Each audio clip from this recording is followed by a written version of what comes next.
Hey, that's my girl Mandisa. That's her new song, Overcomer. Glad you're with us. Kevin McCullough, AFA Today on AFR Talk. So glad that we can have this informational get-together every day. It's a very important day. We are on the verge of tomorrow stepping forward into this reality that President Obama is going to leave with all of us once he makes his speech about Syria, and that will be, what do we really then decide to do? What will we be doing at that point in time? And so I'm praying for the president. I'm encouraging you to pray for the president. He's got a big decision to make. There's a lot of information that needs to be thoughtfully worked through. But on the just outset of it, it's a historic, important week, and we need to make sure that we're bathing our leaders in prayer and making sure that that we're asking God to reveal himself to them in ways, whether they seek him or not, and hopefully they do. I pray that they do.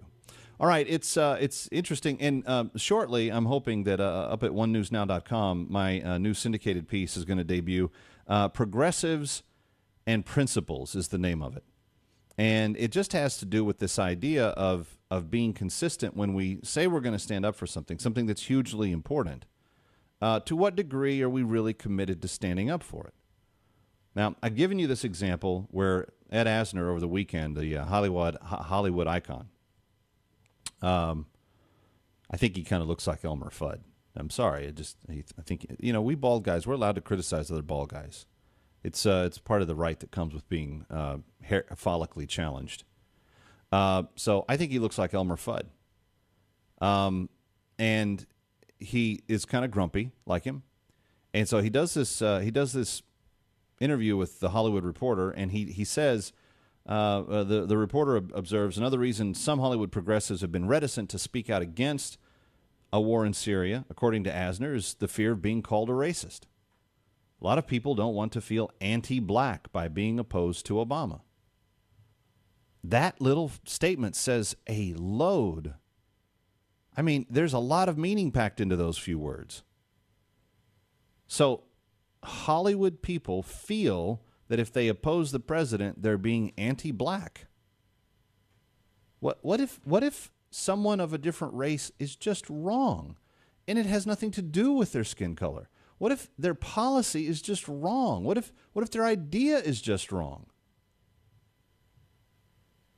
I don't think people thought that people were anti-white if they opposed President Bush. I think most of the time people said we disagree with his policies. But here, this is being morphed in a truly bizarre and strange and inexplicable way.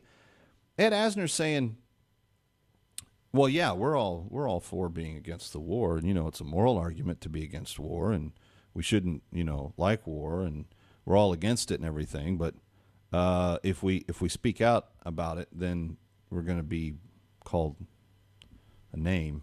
People think that we're racist, and so I guess it's more important for us not to speak out for something that we believe in out of the fear of being called that name. 888-589-8840. 888-589-8840. Let's talk to Clayton in Louisiana. Clayton, you're up next on AFA Today. Glad you're here. Hi. Yeah, hey, Kevin. A couple of things on Syria and Ed Asner. It takes, I call my congressmen, I call my senators all the time. Of course, you don't get to talk to them, but you talk to their people, and it takes, just to tell them how you feel about something, takes less than a minute. And if people would start doing that, and if we would all do that, sooner or later, our congressmen, our senators would get the message, our president would get the message. I'm totally against going into Syria. What they're doing over there is horrible, but there's two enemies of ours fighting against each other over there. Whose side are we going to take? And we don't have a dog in the fight. So if people would start calling, we would get something done our way about that. Ed Asner, we need to quit paying attention to these Hollywood people. They are in a whole different realm. I don't know how they think. would Ed Asner or Clint Eastwood? Right, and my issue, and just to be clear, Clayton, I don't care about what Ed Asner says either, except that I think he has revealed in this comment, I think you see a window into the soul of what a progressive looks like and thinks like, and that is basically that you could have the highest moral principle that you could possibly discuss or be in favor of, but there is such an unwillingness to say something is right or wrong that if someone is willing to call you a name, then it is more important to subvert that principle rather than to be called the name. And I just find that striking compared to people, and I don't mean to reference myself constantly, but I get called names every day for what I believe, but that doesn't stop me from believing them or from speaking to those points. And here he's saying basically a whole class of folks that, and I bet this is much broader than just Hollywood, that that people on the left are not willing to say Obama's policy is wrong because they are afraid of being called a name. And I just there's an insight into how they think there. And that should be used by us in terms of how we advance an argument. We should understand that they are naturally insecure about how they think and what they think. So I'm not. This is not a discussion about Ed Asner directly. It's not even really a discussion about Hollywood. It's a discussion about what it means to stand up for principle, what it means to, I believe, be Christ-like in that endeavor. Because I believe that they called Jesus names. I believe that they said things to him that could have hurt his feelings. But he did what was necessary for the welfare of humanity regardless of that. And that's what it spoke to me on. This is when you see someone from the left talk about the moral outrage of something, let this be a reminder of just sometimes how that moral outrage gets ordered. Because it's only outrage to them if it's convenient or if it doesn't cause them any personal discomfort. Kind of like the global warming people that travel the world in jets, telling people how bad the use of fossil fuels are. Kind of the same thing. Oh, global warming's terrible. We got to stop it. Okay, what's your solution? Get rid of all fossil fuels. Okay, are you willing to give up your airfare that you travel each day? You notice no media ever ask them those questions? You notice that? I've noticed that. 888-589-8840. Let's talk to Shannon in Missouri. Shannon, you're up next on AFA Today with Kevin McCullough. Hi. Hey, Kevin. God's blessings to you in AFA. Thank you, sir. Listen, I just want to share something real quick. As far as the whole racist thing, if you disagree with Obama, it doesn't matter who you are, what color you are, okay? Well, if you disagree with this man or the majority of people that sponsor his positions, okay, they're going to call you something, okay? Your life is a leading example. And the reason this country is great is because we have the freedom to speak our mind. If Obama or any of his lackeys want to get up and say something stupid, hey, it's a free country. They can do that. Do we have to support it? Absolutely not. And as far as Ed Asner, got news for you. I like Elmer Fudd. Ed Asner, don't know, don't really care what he thinks, but that's good. I know you're just joking. I really do like Elmer Fudd, and Ed Asner, if he's leaning towards Obama's point of view, well, then he needs to get his head checked. But see, to quote an old Texas senator, I knew Elmer Fudd. Elmer Fudd was a friend of mine, and Ed Asner, you're no Elmer Fudd. Thank you, Shannon, for the call. Here's an interesting parallel to what I've observed about Mr. Asner in this discussion. And again, Asner's just the illustration here. He's not the point. He's not the problem. He's just a grumpy old man living his life in Venice Beach, California, who, he's whatever. He has his opinion, I have mine. It's the statement that he made that a lot of people don't want to oppose the president for fear of being called anti-black or racist in the process of that is keeping them from speaking to a principle that they supposedly hold. Now, let me pull the camera back to the 35,000 foot level here, because we're kind of looking at that at the 2 foot macro lens. Let me pull the camera way back. Let me ask you this question. He says that's true of the Hollywood community. He's part of that community. He says Hollywood won't criticize the president on this because they don't want to be seen as racist. Does that happen on the grassroots level? Does that happen in your conversations with people in your life? Are there people that refuse to speak what they genuinely feel in the context of even a casual conversation over dinner or Sunday lunch or something, because they are afraid of how they will then be perceived? Have you noticed that? I do notice that regularly, mostly by people that don't follow the day-to-day ins and outs of politics and the headlines, and that's fine. I don't expect...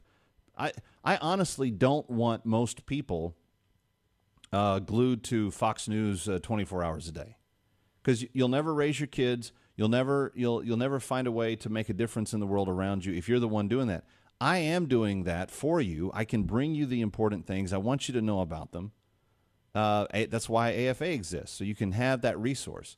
That's largely what One News Now, American Family Radio Talk, all the talk shows you hear on this station, that's largely what this network is designed for, so that we can watch those things that need to be watched and report back to you what is necessary. But when people don't feel like they are a Politico or that they are a junkie of the news and what's going on, I notice that there are times when they have a very clear feeling about something that is genuinely right, but they may be intimidated to say something about it, because the fear is, well, if I do, then what happens to me if I get some sort of pushback or retaliation against? And that's why I think it is really important, really vital, for us to press forward and say, no, it's good. We should never be doing it in a way that desires to tear down the other person.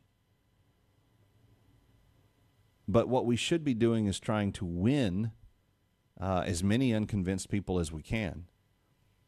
But I think it's really telling that there's this window of how they think in this one statement given by this one person that I think is rather significant. 888-589-8840. Have you ever thought about it that way? Their principle, their big principle, anti-war, anti-war, anti-war, suddenly not so much. And why is that? Because they're afraid of being called a name? I guess I'm just too used to being called names. Maybe that's the problem. Let's go to John in Michigan. John, you're up next on AFA Today with Kevin McCullough. Glad you're here. Yes, Kevin. I called last week about Syria. I'm sorry I hung up on myself. But what I was going to say, the comment I was going to give is Bakaya, since we know there's really no evidence of who did it, but is anyone talking or thinking about what Bakaya is doing over there, what their business is doing over there? Well, I put it together, Kevin. I remember what they did to us on 9/11. I remember what Van Lanten said. The next one will be bigger. The next 9/11. He said that 2 times before he died. And then today, yesterday, we've been hearing about the Kaya or is over there. And I tell myself, I know what the Kaya is doing over there. They want to get their hands on the poison called ricin. Well, that ricin can kill people, tens of thousands. Now, if they do get their hands on that, 2 nations, number 1, they're going to give it to United States and Israel. Now, I believe in my heart, I go to church, I'm a Christian, I believe in my heart that the Lord don't want to see that happen. And I don't want to see it happen. But, you know, since I've been hearing about all of this, I came to a conclusion, an answer for for all of this. Let's forget what happened over there. Let them do their thing and pull our ships back. We got 4 fighting ships over there now. Russia sending 2 more over behind us. So let's just forget it. Let it pass. Tell the Lord forgive them what they did. And let's go on with our life. All right, John. Thank you for the call.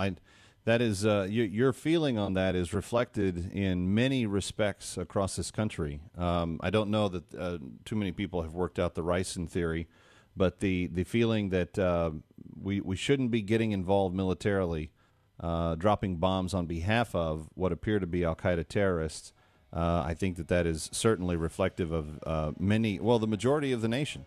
6 out of 10 people, according to a new poll that CNN released today. And I would guess that CNN's numbers edge, left. So the number may be well bigger than that. But 6 out of 10 are saying, no, President Obama, we don't want to give you the authorization to go do this. Kevin McCullough is my name. This is AFA Today on AFR Talk, and I hope that you will be with us every single day. And don't forget, coming up next Friday, we're going to give another copy of The Harbinger away. If you have not yet registered for your chance to win that, send me an email to kmcradio@gmail.com. Put Harbinger in the subject line and give me your address and where you listen, because I want to know where you're listening from. Send that to kmcradio@gmail.com, kmcradio@gmail.com. Coming back on AFA Today on the Monday edition next.